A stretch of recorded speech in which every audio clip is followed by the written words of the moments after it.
Good afternoon.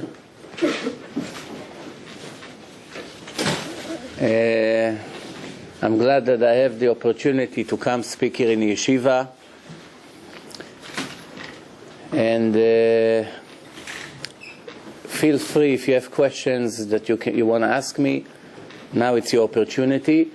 We're going to speak mainly about the importance of the Torah.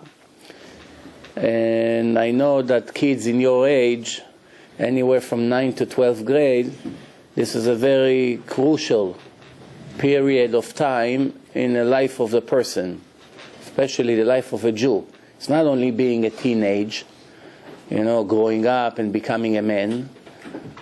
It's the foundation for the rest of your life.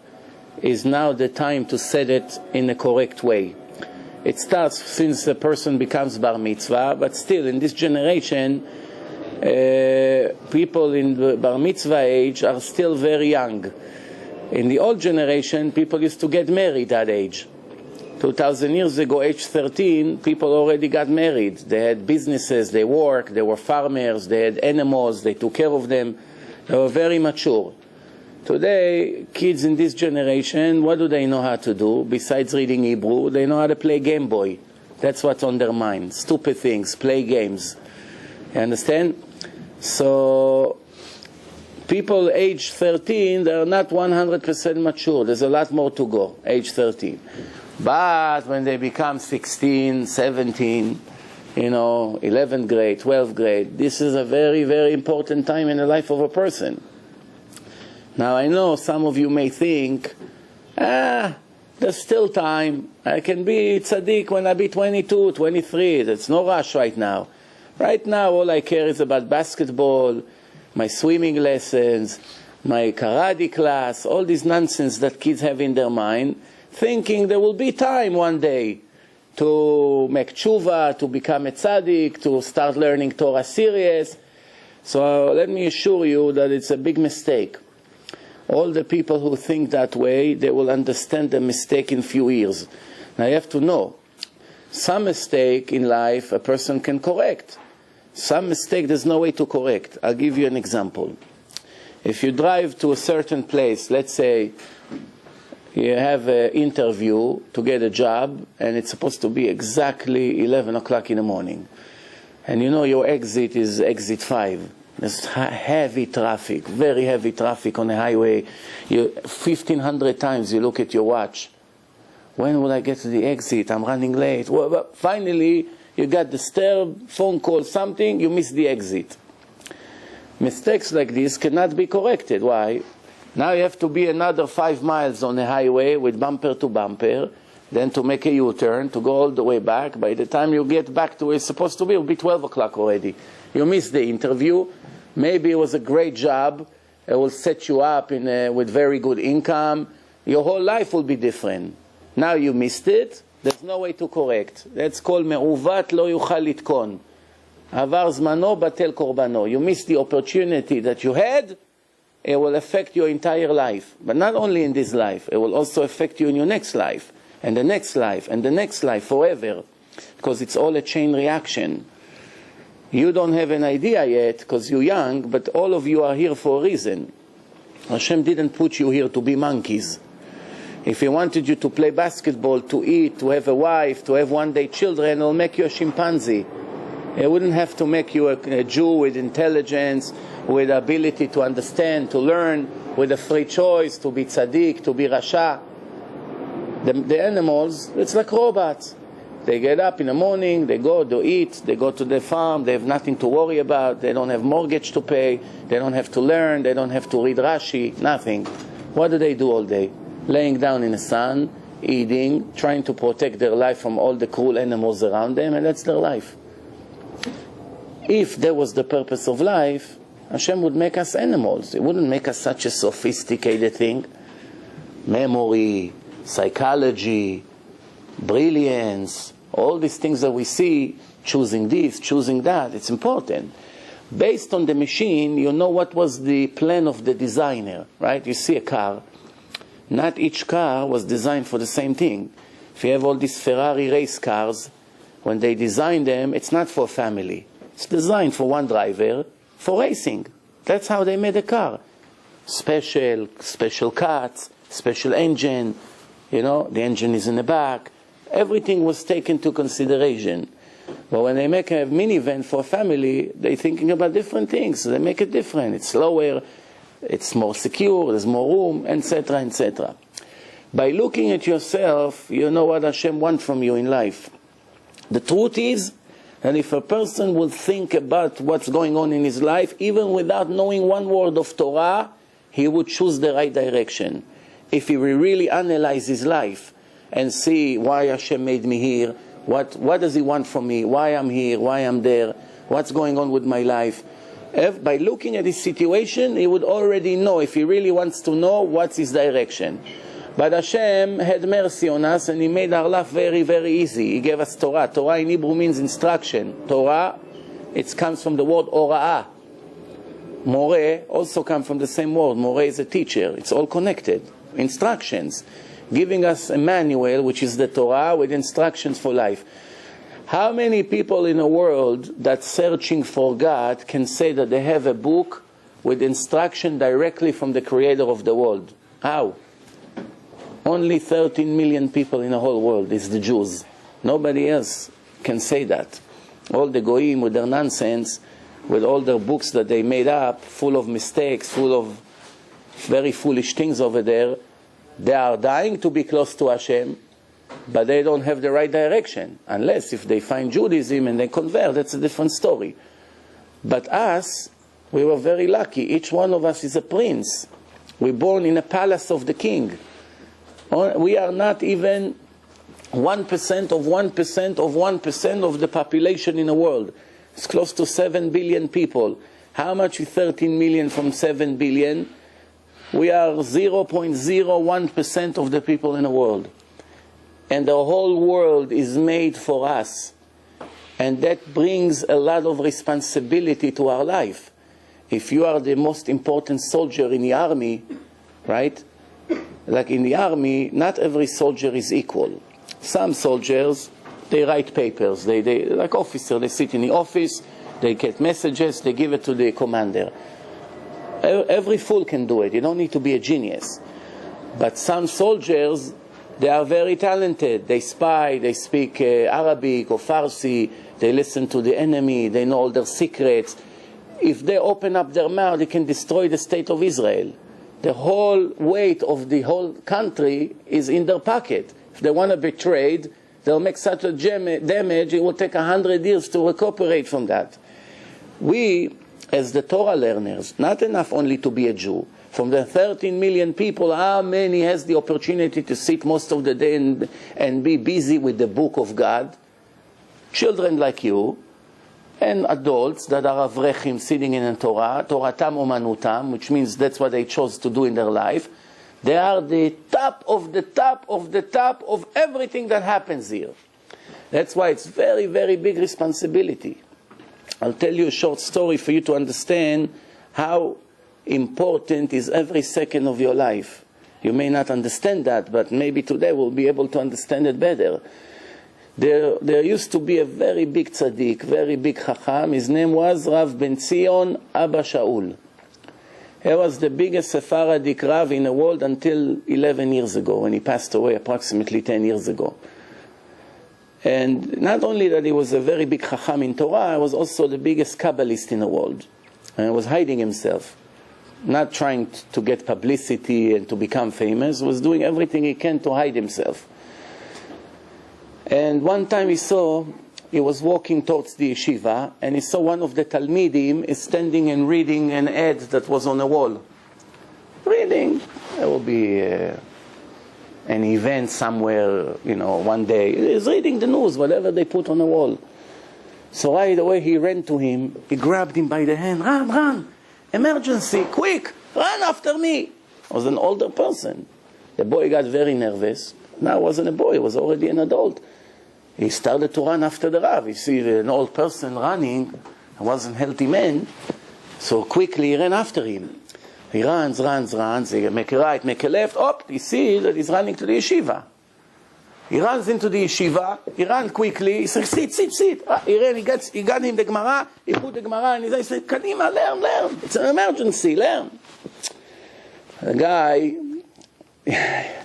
oh, I thought, what happened? Got very nervous. That's all he wanted, the Rav, for me to learn Gemara? Later, in a break, lunch break, he ran to him, he said, Rabbi, what happened today? What was this whole show for? So he told him, let me ask you a question. Do you understand that Hashem gave the Torah, or you think the rabbis made it up? He said, no, I see that the Torah can never be written by a person. It's all divine. If you have a doubt, I brought you some CDs. You watch it. Torah and Science will explain to you 100%. The Torah that we have is the only book that was given by Hashem. Every other book that the Goyim claim, you can see right away it's nonsense. But this, nobody can argue. Even the Muslims and the Christians admit that the Jews received the Torah in front of millions of witnesses and they all heard the voice of Hashem speaking to Moshe. The Goyim, our biggest enemies in history, admit that we have a very important book in our hand, that Hashem gave it to us directly. Our enemies. If you go to court with your enemy in business, and he comes to say to the judge, Your Honor, my opponent is a very, very honest man. I know for sure he didn't steal. The judge won't even open a case against you. Why? If the one who sues you agree and admit that you are the most honest person you ever met in business, then there's no argument. Both agree, everyone agree. So if our enemies that did everything they can to destroy the Torah, to destroy us, to prevent us from learning, they come and teach in their school until this moment. The Jews got the Torah from Hashem. They call it the Old Testament. In the Quran it mentioned more than 100 times that the Jews received the Torah after they came out of Egypt and all the miracles that Hashem did to us. So what's the argument? There's no arguments. Everybody knows. It's 100%. So Rabbi Zion told that student, so you know the Torah was given from Hashem, right? That means every word over there is 100% divine. It wasn't a part that was cut from the newspaper. Hashem gave it. Of course, Rabbi, of course. So in that case, didn't you read in so many places in the Torah that the most important thing is to sit and learn Torah? The whole world survive and function thanks to the learning of the Torah. Where does it say it in the Torah? Who knows? Where do you see in the Torah that what keeps the world going, what keeps people alive, what gives food to people, what gives them energy, anything that happens in this world comes from the Torah learners. Where does it say it in the Torah? Who knows? What pasuk? So I'll give you a hint. It starts, Im lo briti, yomam v'layla, chukot shamayim v'aretz lo samti. You know, you just reminded me one very interesting thing, a story. One rabbi in Israel, we'll get back to our story soon. One rabbi in Israel is teaching 10 minutes Torah in a secular school, not religious school. So one other rabbi, he couldn't believe how they let him in, because in Israel, the non-religious people, they're not welcoming the rabbi so easy to speak. They're afraid from the truth. Instead of running after the truth, they're trying to throw the truth as far as possible, living in a lie, lying to themselves. So the rabbi asked the other rabbi, how did you make it? How is it possible that they let you come every Friday and speak to them about Judaism, about religion? How did you get in? So he said, I call up the principal, it's a woman, and I told her, I want to come and speak 10 minutes about Shavuos, the holiday of Shavuot. It's coming soon, in a few days. And, you know, just to give the kids background. So she said, well, we teach about Shavuot. What do you need to teach? She said, no, I want to tell them why we eat dairy. I want to tell them that it's also connects to David HaMelech. It's his yortzai. Some say he was born in that day. It's the whole idea of, you know. So she said, you know what? She said, only 10 minutes? He said, only 10 minutes. Okay, come to my office, we'll talk. She didn't agree yet. He goes to her office. She said, okay, if you promise me that you won't speak about anything of becoming a Baal Tshuva or becoming religious, and sign on a piece of paper that you're only going to speak about Shavuot and why to eat dairy, I don't mind. So he signed. She made him sign. Look how fool they are. So he comes to the class, so he tells them, you know why we eat dairy? Because, when Moshe brought the Torah, they just found out that all the meat that they prepare for the holiday was not kosher, because they used a regular knife. They didn't know the law of slaughtering. So now they found out, it's in few hours is Yom Tov, we don't have what to eat. Now to slaughter thousands of cows, it's not so simple. You have to put salt right away, you wait a few hours until all the blood comes out, and then you have to take the skin off, and cut the animals to pieces, and cook it. You need a whole day for it, there's no time. So what did they do? They milked the cow, and they made dairy stuff. That's the reason why we eat 3,321 years dairy every holiday of Shavuot. The kids are impressed, wow. Then he said to them, do you know, he just finished his 10 minutes, he had maybe another half a minute, so he told them, do you know who wrote the book of Tehillim? So the whole school, this is 400 kids. Not one of them knew who wrote Tehillim. This is kids in your ages, 11, 12th grade. Sitting there, they don't know. So he told them, I'll give you a hint. They say, David, thinking they're going to say, Hamelech, right? David Hamelech, King David. They say, David. All of them scream, Ben Gurion.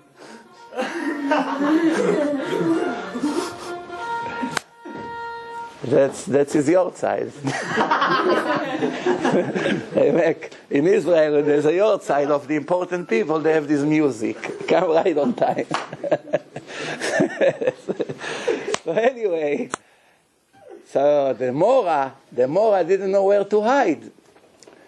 So he said to the Mora, no, you're arguing with me. If I should come, you should call me every day. He said, hey, don't rush too much. Okay, 10 minutes every Friday, I allow you to talk.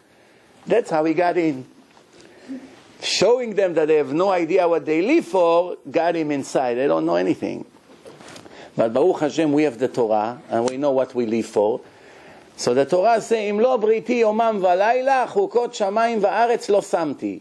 If my covenant that I made with the Jews, learning Torah around the clock, day and night, and in America now it's day, in Israel it's already night, around the clock Jews are learning Torah all the time, I do not keep the laws of universe, the laws in this earth, remain 1 minute. Even 1 minute it cannot less. What keeps the world going? The learning of the Torah. Now, even learning Torah, there are different levels. It's different league. If you are an athlete or a sport or a basketball player, and there are 5 leagues, League E, D, C, B, and A. A is the superb, the best. Every sports guy, what's his goal? To be in a team that is in the highest league, no? Even in the Torah there are leagues. What's the League A in the Torah? The learning of what? What's the most important learning that makes the most impression on the world? Gemara. The Mishnah and the Gemara combine. You first do the Mishnah, then you do the Gemara. Why? Read in the Rambam. The Rambam says, after you know Chumash, after you know daily halacha, how to behave, you know the Musar that every Jew needs to know. From now on, all the life of a Jew is mainly Gemara. Why is it? Because Gemara, it's hard to learn. It's not a picnic. Everything else, you don't have to be a genius to know. You learn once, twice, 3 times, 5 times, you know it. 5, 10 years learning Chumash, every year you repeat it, by the end you know it by heart. Gemara, even if you learn 60 years, there's still a lot more to learn. The investment that you have to make learning Gemara, it's the hardest. And the purpose of the whole life is how much you're going to sweat to show Hashem that you love Him and listen to Him. Adam la'amal yulad. You know what it means? A person was created for hard efforts. Not hard efforts selling gold in 47th Street. They also work very hard, all day standing, talking, convincing customers, bringing stuff, going in, driving in and out, traffic. They work hard. This kind of difficulty doesn't bring you reward so much in the next world. This is a preparation for life of eternity. Every time the Torah speaks about life, it's for eternity. Because the soul is endless. The soul will never die. So every time Hashem is speaking about Leman Tichyeh, that you should live. What do you mean that I should live? I'm already alive. What does it mean that you should live? If you're going to listen to me and learn my Torah and follow my laws, you're going to live. What do you mean? The dog is also alive. All these goyim that walks here, they're not alive without knowing what Torah is. They're also alive. But according to the Torah, you only will be alive if you follow my Torah, you learn the Torah, you sweat, you put all your efforts in the Torah. And this is what we say in Shema Israel every day. What do we say in Shema Israel? We should love your God with all your heart and all your soul and all the money and every drop of efforts that you can put, you are obligated to do. At klot neshima, a sword is on the neck of a person.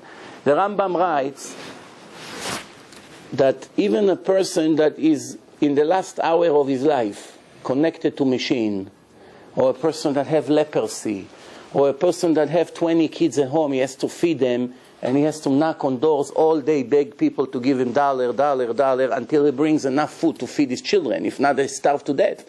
They need heat in the house, they're freezing, winter, summer, whatever.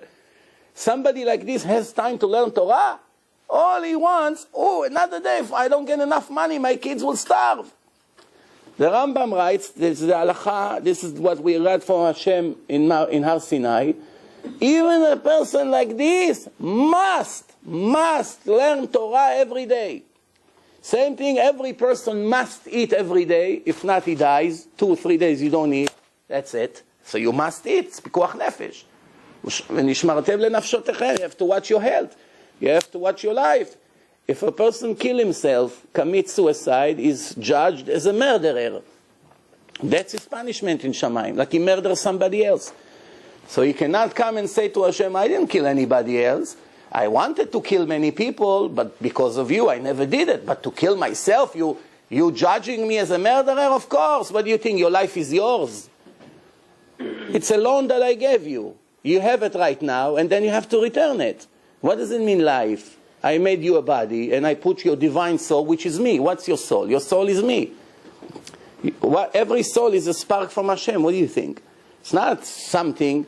I'll give you an example. You see, the Torah starts, Bereshit bara Elokim et hashamayim ve'et haaretz. Hashem created heaven and earth. That's the beginning of this world. Fine. When Hashem created the world, the Torah used the word bara.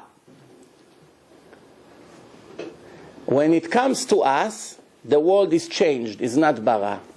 What is it? Yatzar. וייצר השם אלוקים את האדם עפר מן האדמה ויפח באפיו נשמת חיים. And Hashem created man, sent from the ground, and he blew into his nostril the living souls, and the person became alive. Now he's alive, spiritually he's alive. The body is always dead. Even when you walk on the street, your body is dead. What moves the body? The soul. The body itself by itself is a raw material. It's dead. It's always dead. When the soul goes out of the body, people that have heart attack, clinical death, for 5 minutes, they're dead. You can burn them with a cigarette, they don't make a beep. When the soul returns into the body and they open up their eyes, they begin to scream, who burned me? But the 5 minutes that you've been burning them, they didn't feel anything. Why? Because they're always dead. What gets you connected to all these things that we call feeling and the nerve system, it's all the soul. The soul feels all the feelings. The soul feel the heat, the soul feel the freezing, the soul feel love, the soul have jealousy, hate. Everything is spiritual. It's all the soul. So what are we? Not body. We are 100% soul. The body is just the cover. So what's going on here? Why the Torah changed the word? Bara and Yatzar. What's the difference between them? Bara means yesh me'ain. There was nothing, and Hashem went like this. Whoop! And it's all created. He went like this. Now you have stone. Now you have silver. Now you have gold. Now you have water. He didn't have anything. There's no raw material, no nothing. Hashem decided to create with his brilliance. Everything is ready.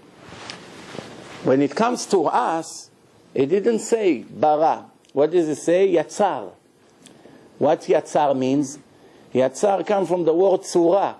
Tzura, it's a shape. It's to design something. From what was already created, Hashem designed us. designed us with 5 fingers, with eyes, with everything that we have. But this is all raw material that was made already. He created us and He imaged us. He gave us an image. And the spiritual image, what the Torah says, Betzalmo, according to His image, we're talking spiritual image. Yes? How come in the Torah it says, and God created this on the first day and God created that on the second day? Why couldn't God just snap His fingers and create the whole thing in a minute? First of all, He did create everything in less than a minute. It says created. Everything was created in a moment. But in order for us to understand what's more important than what, He had to divide it to levels, categories. You understand? On the first day He created this and on the second Right, day. right, right.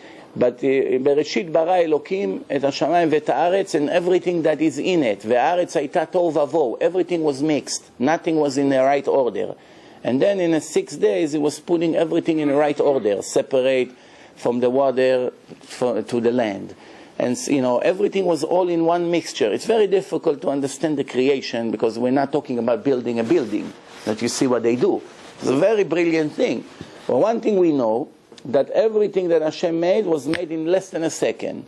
And then later He separated everything in the right position, in the right level. And the last thing that was created is us.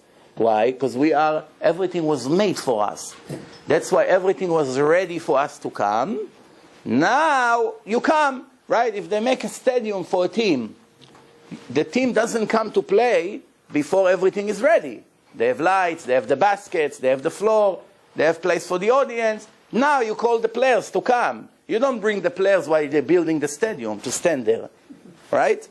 Same thing, once Hashem made us the world was ready to go. You have oxygen, you have water, you have what to eat, you have fruit, you have wool, you have iron, wool, wood, whatever we need, everything is ready for us, then Hashem puts us here. You have to know one thing. I know some of you say, okay, I understand that to learn Gemara is the most important things in the eyes of Hashem. But I just don't like it. I'm not so smart. Thank you. It's very difficult for me. Thank you. ברוך אתה אדוני אלוהינו מלך העולם שהכל נהיה בדברו. Amen. So you think, I learn Chumash, I learn only Musar, I learn Halachot. Everything is important, don't get me wrong. Everything is the Torah of Hashem. But when it comes to Gemara, I say, it's too difficult for me. I have to sweat to understand, and again, and it's very difficult. So let's make order in the right way. First, you have to understand. If it's not difficult for you what you're learning, there is hardly any reward. If everything you learn is very easy, it's like reading a newspaper and you understand quickly everything, you get almost no reward for that. When are you going to get the reward and a lot? When it's difficult. Chazal wrote in a Gemara, יפה שעה אחת בצער ממאה שלא בצער. 1 hour with sorrow, with pain, with agony, with hard efforts, hard work is equal like 100 with no sorrow, without efforts. So if you learn 100 hours, something that it's easy for you, it will be equal to 1 hour of learning Gemara that is difficult for you. So what's better? What's better investment? If your boss tell you, I have 2 positions for you in my factory. Here, you make, if you work 10 hours a day, you make $50 a day. Well, it's very easy work. You sit, do nothing, answer the phone, that's it. $5 an hour, 10 hours a day, $50 you make. But if you want to work here, hard boxes, you have to pick them up, you sweat a lot, there's no time to breathe. Even to eat lunch, you have only 5 minutes. But over here, instead of $50, what do you make? What do you make? $5,000 a day. Not $50. But you kill yourself. Very hard job. 10 hours a day, you come home, can hardly open your eyes, you're so tired. Do you know one person that would choose the $50 a day job?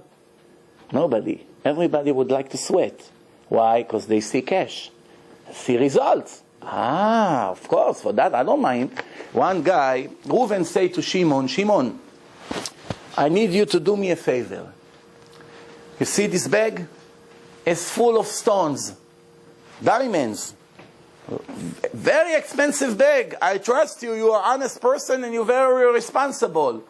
My friend Levi is all the way up in a mountain over there, in a hot desert in Israel.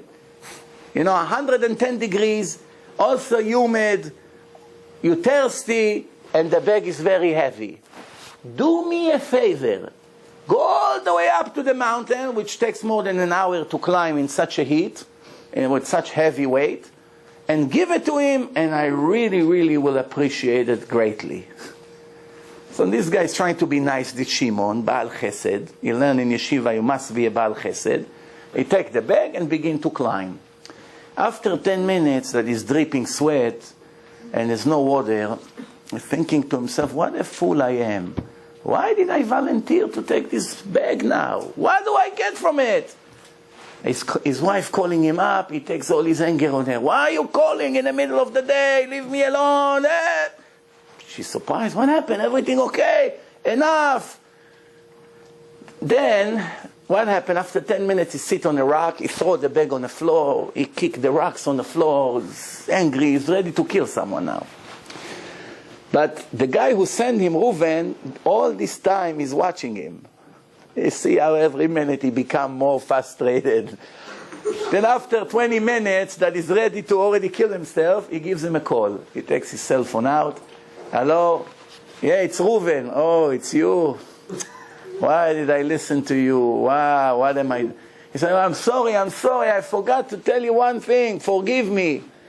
When you go all the way up to the mountain, you see my friend Levi over there. Levi will take 2 diamonds out of the hundreds that you have over there. And all the rest of the diamonds are yours for your efforts.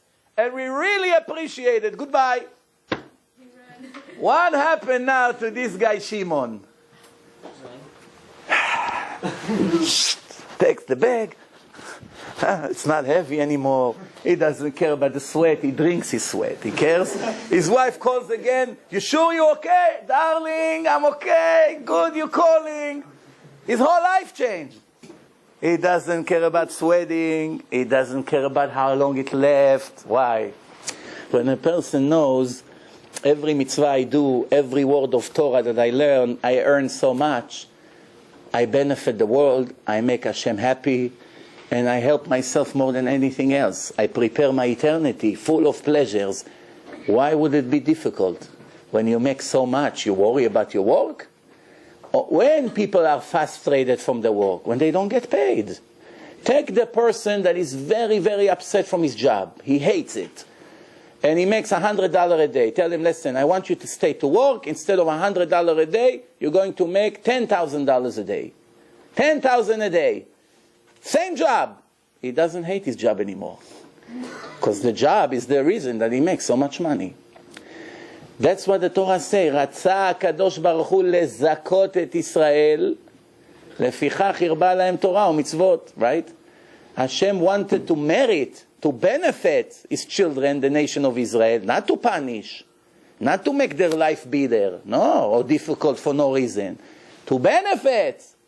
That's why he gave us so many mitzvot and so much Torah to learn. The more we do, the more we earn. We only do it for ourselves. You have to understand this. Now, rule number 1. If you learn and it's not so interesting for you, you learn something that you're not interested in this topic. You don't feel attracted to it. Some Gemarot you love more, some Gemarot you love less, depend on the topic. If it's difficult for you, suddenly you're ready to give up. First question is, who said that you have to love what you learn? Where does it say? I never saw anywhere in the Torah that there is an obligation to love what you learn. Never saw it. There's an obligation to learn. If you like it, it's getting very easy. If you don't like it, you still have the same obligation. When a person goes to bring bread for his children, sometimes some days is easy, some days is hard. When it's hard, he still knows my obligation. I have no choice. So first of all, I have to do it. How do I make it interesting that I love it? There is a X amount of time that it will happen one way or the other. מתוך שלא לשמה בא לשמה. What's the rule in this creation? It's a rule of Hashem. I didn't make the rules. Hashem made the rules. He knows better what's good for us. What's the rule? the rule is like this. אחרי הפעולות נמשכים הלבבות. Translation, after the actions follows the hearts. Which means, if somebody gives you now food that you cannot stand, you just smell it, you want to vomit. You cannot look at that. You say, eat. No, I'm not interested. You're hungry, but you don't want to look at that. Eat. There's nothing else to eat. No, I don't want. 5 hours, 10 hours. Let's say you're in jail, God forbid, and that's what they serve. For the whole week, there's only eggplant to eat. Nothing else. You hate it, but there's nothing else to eat. You know you're going to die. So you force yourself to eat. You close your nose, you eat, you eat. Oh, you survive one more day. Next day, same thing. Next day, same thing. After 2-3 days, you don't need to block your nose. You eat, not so good. After a week, you know what, after all, it's not so bad. A month later, you ask, where is the eggplants? No, where are you bringing in more eggplants? Why? You fell in love with that. Guarantee. Anything you're going to do, positive or negative in life, there is a point that you cannot live without it. It's like an addiction. Anything. Food, relationship, work, anything you can think of, eventually a person gets used to it. You have no idea how people change from one side to the other by practicing, doing the same thing again and again and again. So learning, even though it's difficult in the beginning, there are reasons for it. Sometimes the person is a tool that is not pure. It's filthy. It's full of dirt. So many sins, so much corruption, so much television garbage in his head, so many stupid things that he's busy with. Now you come to learn the most pure thing in a creation, and you think it's going to go easy? And it's not going to go easy. How you make the water in the cup clean and tasty? How? You make sure, rule number 1, that the cup is 100% clean. If there is dirt, black burned oil inside, 1 drop of dirt contaminate the whole glass. No matter how much water you put, the dirt is there. The more dirt you have, the more black the water becomes. That's not water, that's oil, that's drinking poison. I put water, yes. The water became poison. Same thing here. If a person watch all these dirty things, if he's not watching his eyes, if he's not watching his ears, he's listening all day to goyish music, to the filthiest people in this creation that Hashem cannot look at them 1 second. All these rap music, all this style that they bring to the world, all the dirty mouth that they talking, and then he comes to yeshiva and he tries to understand Gemara, the damage is tremendous. You don't believe me? Try 3 months. Try, test for your life. 1 second. Cut your life from the environment, from all the dirty environment around you, from what your friends may do or not do, from internet, from dirty talking, from dirty looking, from anything that around you. Just clean it from your life for 3 months. And come to me after 3 months and tell me if the Gemara is not 1,000,000 times sweeter. People who did it, they don't want to even think about anything else in life. I know people, even when they eat lunch, they cannot close the Gemara. I saw one of them on Sukkot in Monsey. One wasn't an old person, maybe 25 years old. In Monsey, they have like an amusement park in Chol HaMoed. So they have this big Ferris wheel. Learning Gemara? All the way in the top of the Ferris wheel, in the center of Monsey. I see him with his black hat, with his little kids, sitting next to him in a Ferris with a Gemara like this. All the way up the wind, holding his hat like this, is in a Gemara. Why? It's so great. Hashem made it. This is the greatest thing for the soul. You know better than Hashem what's good for your soul? If it's not sweet, the problem is not the Gemara. The problem is you. And now it's the time to begin to purify yourself. Yes? But how do you expect a 12, 13, 14-year-old, whatever, 15-year-old boy or girl to not go on Facebook, to not go on whatever they go on, to not listen to Goyish music? This is the environment. This is what we grew up with. It's not like we grew up in Israel where we have kollel. Even in Israel, I know people, because I lived in Israel half my life, people that, you know. Let me ask you another question. How do you expect Jewish kids not to eat not kosher? How do you expect such a thing? There's so many great, delicious not kosher food around you. You eat not kosher? Yeah, but there's people, yes, that eat not kosher. Yeah, no, listen, I didn't come here to speak in a seminar for beginners that I have to prove to them why you have to eat kosher. Absolutely. Baruch Hashem, I know you beyond that stage. How do you expect us, you said... I'm talking about things that applies to you right now. When I go to a beginner, I don't talk to him about Gemara. First, I talk to him about how to become a human being. Then we'll worry about the Gemara. Right now, first, let's teach him foundation, Musar, to become a person. I wish I could do 3 months. No. It's hard. It's hard. It's possible. You know, I had a guy, I told him, why don't you come to Shachrit every morning, 7 o'clock minyan? It's too difficult for me to get up so early. It's impossible. I said, come to minyan. You see, put tefillin with everyone together. You answer Kedusha, Kaddish, Barechu. It's not the same like davening in your bedroom. He said, but at least I daven. I say, yeah, at least you daven, but there's nothing to compare when you daven together in minyan, when you daven by yourself. When you daven by yourself, Hashem check who you are. And you have so many sins, your prayer can be years on hold until it get accepted. But if you daven it together, En HaKadosh Baruch Hu mo'es betfilat rabim. No matter what wicked people are in your minyan, it all goes as one unit, express, no delay. There's a big advantage. So I'm telling him, words are words and reality is reality. It doesn't show up. Then I had an idea. I came to him and I said, you know what, tomorrow morning I want you to come, be here 7 o'clock. So I already told you it's not going to happen. I said, no, don't worry. I got a wealthy person that's willing to give you every day you come to daven $1,000 cash on the spot. As soon as you enter the shul, I'm waiting by the door with $1,000. Here, it's your $1,000. You don't have to worry about anything. So this person will give me $1,000 to come to daven in minyan. So important for him. I say, yeah. What do you care? It's my problem. He said, you're fooling me. I don't believe. I said, you don't trust me? Try one time. If I gave it to you, come the next day. Not, don't come anymore. You see, I'm serious. He said, okay, I come. I say, you see what a liar you are? Just an hour ago, you're willing to swear that you can't. I can't. Oh, I took 10 bills of $100. I goes like this. Right away, you became a Superman. Oh, of course I can. So what was the right word before? Not like you said, I can't. I don't want.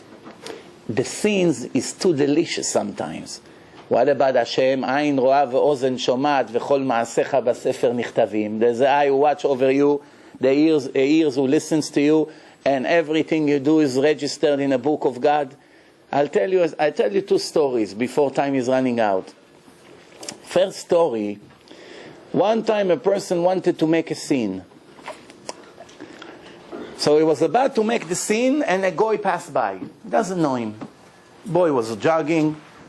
How you doing? As soon as the goy looked at him, now he cannot make the sin.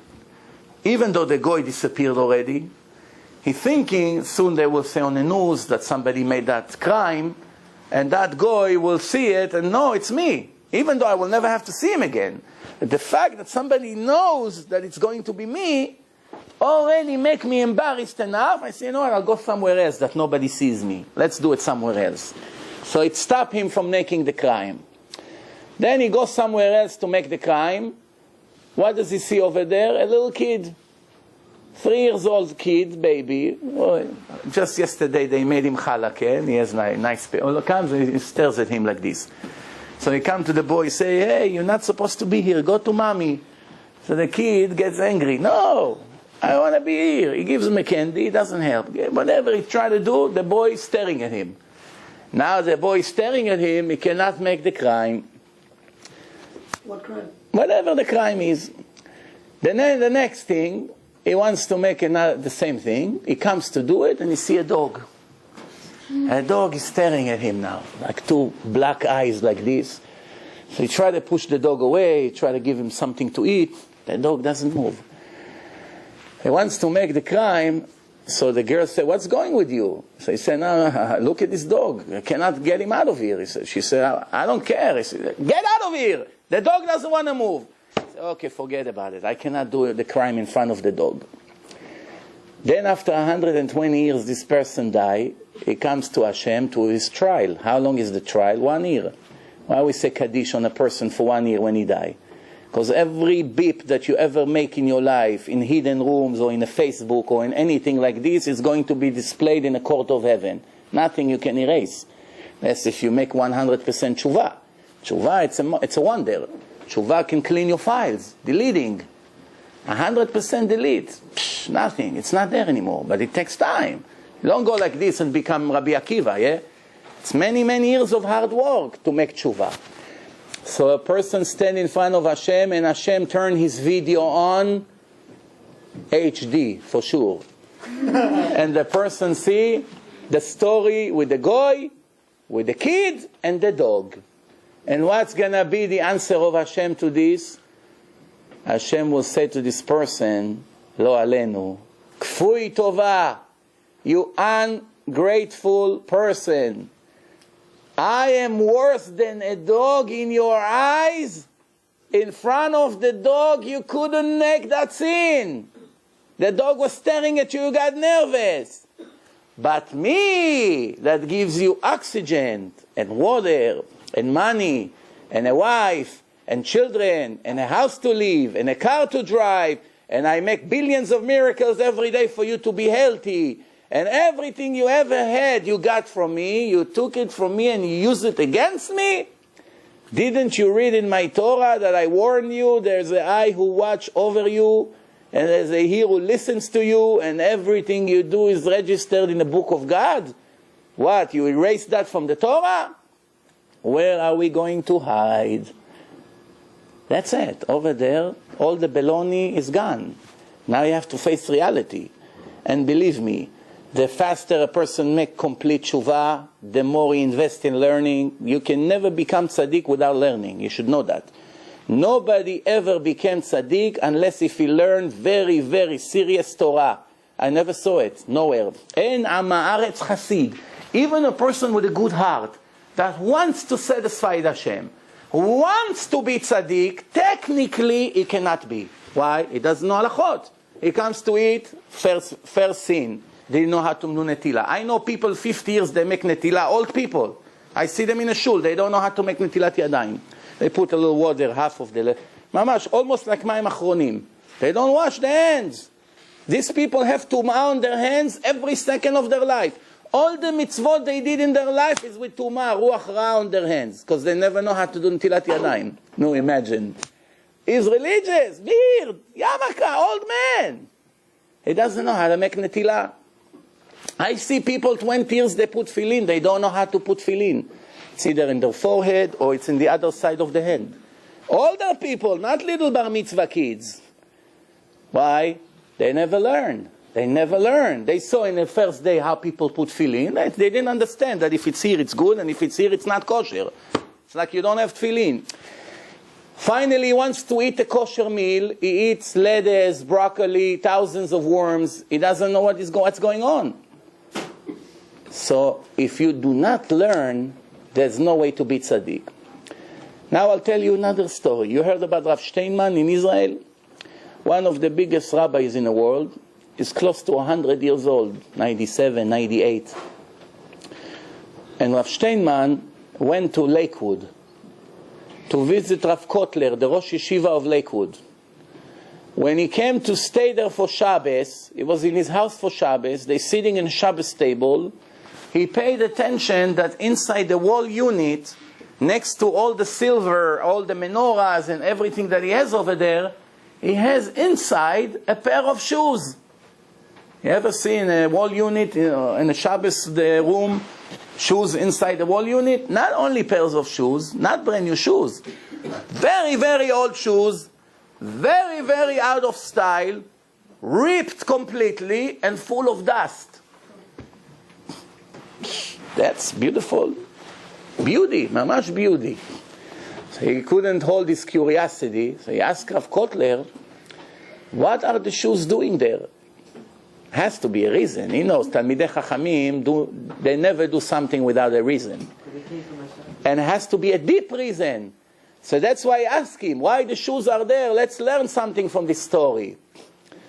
So he told him, I inherited these shoes from my father, who inherited from my grandfather. And my grandfather bought those shoes from one student in his yeshiva, one Talmid. And you know how the story was?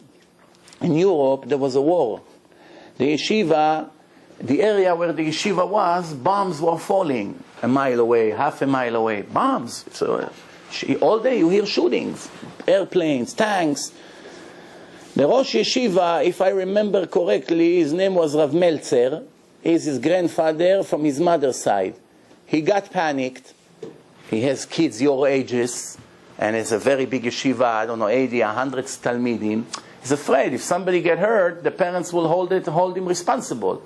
So he closed the yeshiva door. He said to the kids, you go home and come back to yeshiva when the war is over, and there's no more bombs falling in this city. So all the kids took their stuff and they went home. One of the boys, he took the train all day. The train is driving almost. He arrived home. His mother, she see him in the middle of the day showing up with his bag. She got nervous. They threw him out of yeshiva. What happened? What did you do?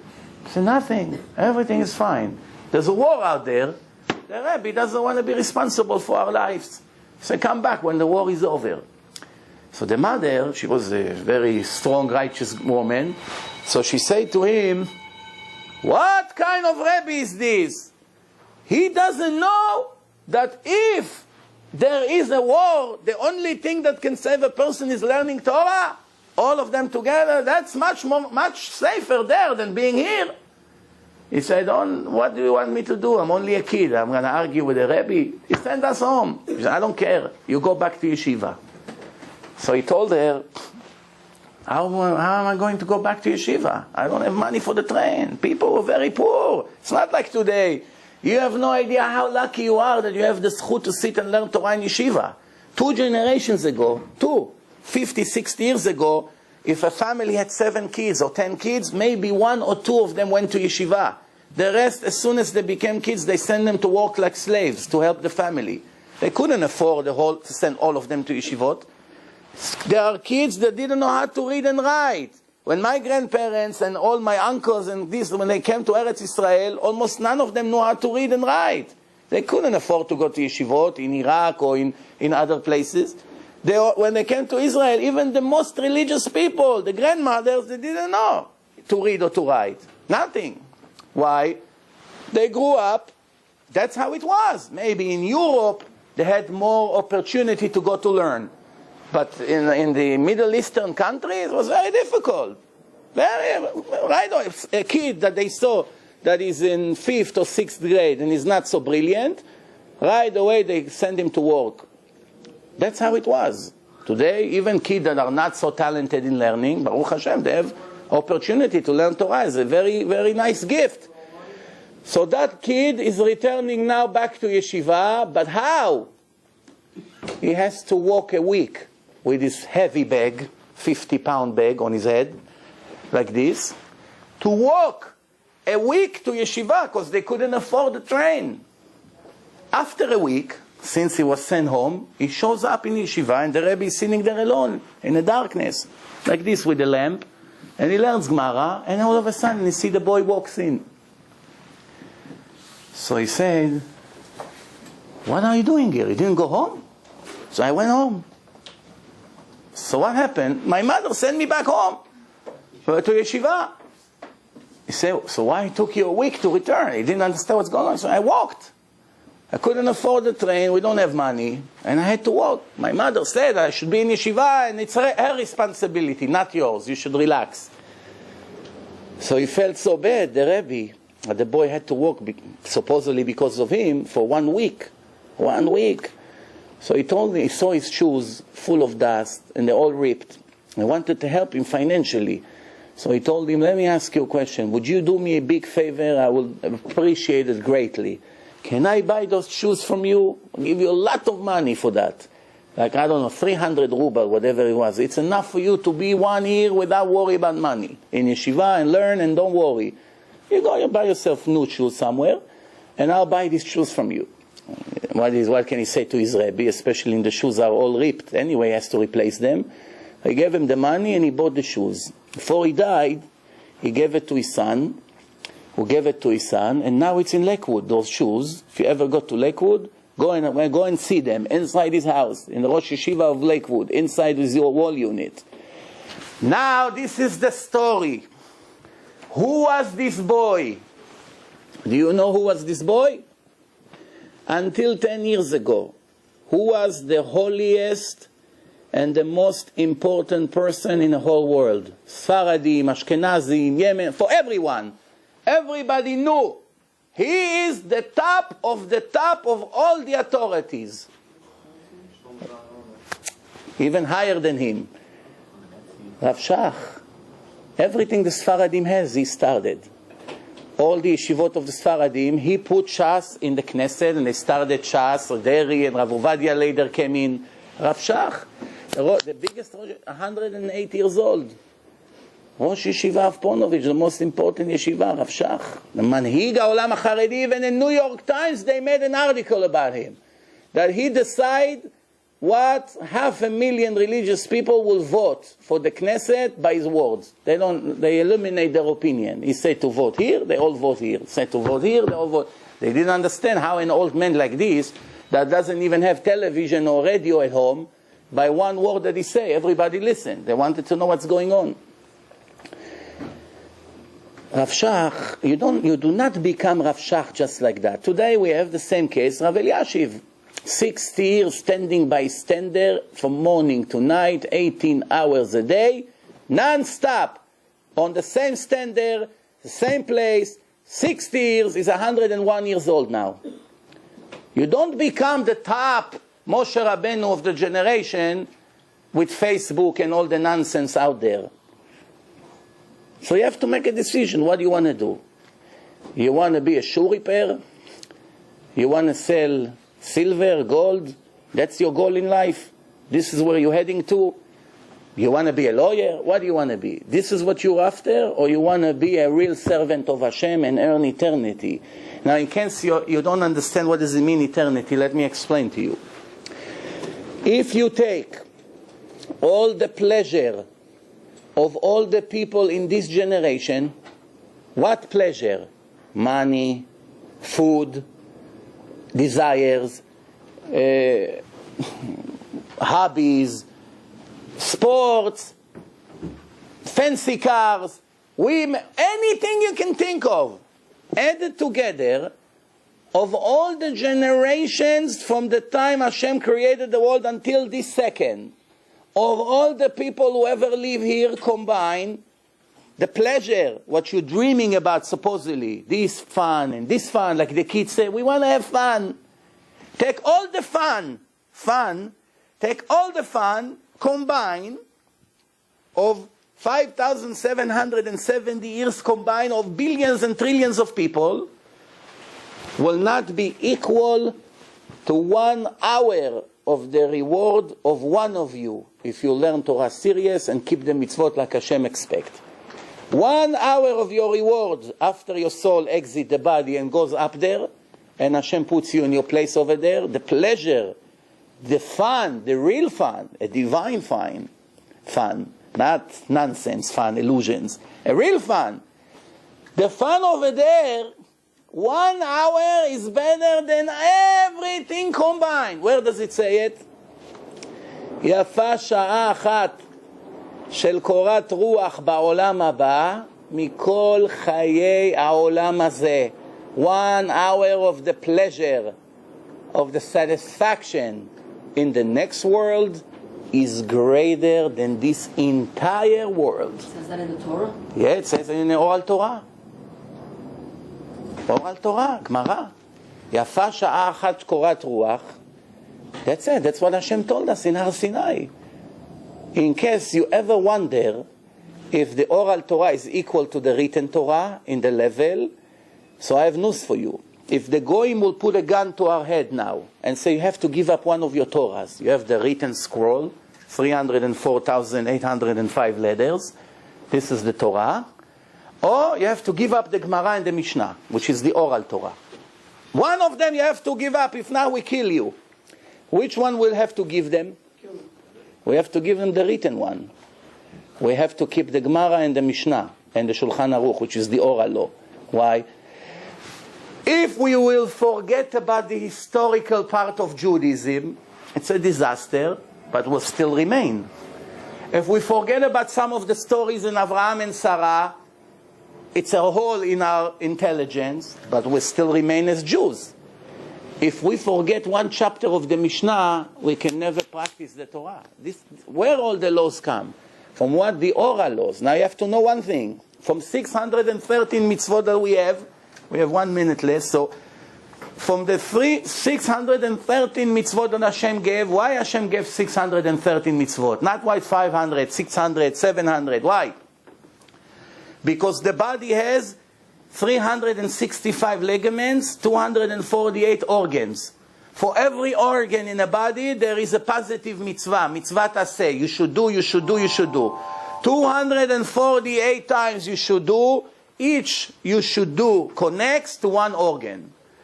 Each restriction in the Torah, there are 365 restrictions, connects to the ligaments in the body. This is 613. The soul looks exactly like the body. When the soul exits the body, by reviewing the image with spiritual eyes up there, reviewing the way the person looks, some organs and parts are missing. His image, the puzzle, which has 613 parts, are missing many pieces. This mitzvah he didn't keep. This restriction he did not keep. So the image of the soul is defected. That's what the Ari writes in the Kabbalah. The Ari, Rabbi Chaim Vital, in the name of the Ari. Before the trial begins, you see which mitzvot you keep, which mitzvot you didn't keep. You cannot understand one mitzvah in a written Torah without the oral law. Not even the most simple mitzvah. One mitzvah in a written Torah you cannot keep without the Gemara and the Mishnah. Nowhere in the written Torah Hashem gave us one instruction how to do his mitzvot. Nowhere. More than 36 sins here in the Torah, 36 sins are death punishment, execution. Is it possible that the creator of the world gathered the Jews, millions of people, and give them the Torah in public and tell them, be careful, here you can die, here you can die, here you can die, here you lose your olam haba, here you lose your olam haba, and nowhere in the Torah he tells us how to do the mitzvot. Nowhere. We will never know. What, he's playing games with us? He's fooling us? What do you think he is, a politician from the Knesset? What is God? It's the ultimate truth. So in the Torah it says, these are the Torahs, plural, that I gave to Moshe in Har Sinai. The written, and the oral, and Luchot HaEven, which is the 10 Commandments, and all the Torah, 99% of it comes from the oral law. When you learn a page of Gemara, don't ever think that when you read Amar Rabbi Akiva, or Amar Abaye, or Amar Rava, we really count on what they said. Yeah, they transfer it as a messenger. But if God gave me a letter to give it to him, and I give it to him, I get the credit for the letter? I'm only a postman. I don't get anything. I gave it to him, he's Abaye. He gave it to him, he's Rava. He gave it to him. It doesn't matter. It's what was transferred in the beginning is from Hashem. The rest, it doesn't matter. Be'ezrat Hashem. First of all, thank you very much that you were nice and didn't make any noise and everybody listens. And if you have more questions, if we have time after Mincha, I don't know the schedule here, I can answer. I'll give you some of my cards. If you ever have to ask questions, Baruch Hashem, it's not the first time I'm here. I see this wonderful place and there's great staff here. And believe me, you have to appreciate. People have to appreciate what they have. Don't take it for granted. I travel a lot in the country. I see other places. And I tell you, you have a facility, you have an opportunity to learn Torah with good rabbis. It's close to home. You got to take advantage on it. These years will not return. Don't think, there will be time. Believe me, what you can learn in these years, you will miss these years. After you get married and you have children, there's a lot to worry about this, parnasa, health. You will miss these years. Girsa de Ankuta, when people learn when they're young, you can never replace it when you're 30, 40. These years will not return. Now it's the time to gain. Plus, we don't know if we'll be here tomorrow. How do we know how long we're going to be here? Some people live when they're 16. Here, today in Israel, 2 kids died, 16, 17. They drove a car without a license, they got killed. It happens all the time. There's nowhere that it said that you make it to 80. Nobody gives us any guarantee. What happens if we die today? Do we have what to present over there or not? All of you are older than Bar Mitzvah. You are 100% responsible for everything you do. So you should know, all this attraction, Facebook, this, that, there's a price to pay. You think, it's nothing, I'm watching, I'm doing, big deal, but I'm also doing good. Yes, for the good you get rewarded, but for the bad is a damage. Plus sometimes the bad overrules the good. It makes the good not good. Like I said, if you're not pure, even the Torah that goes in, it's like having a hole in a bucket. All the great water you put, it's all leaking. Why? It doesn't go tameh and taor combined. The tameh makes the taor also impure. You got to know it. And Bezrat Hashem, we'll meet again in the future. Thank you very much. Thank you, Kvod Harav. All the best.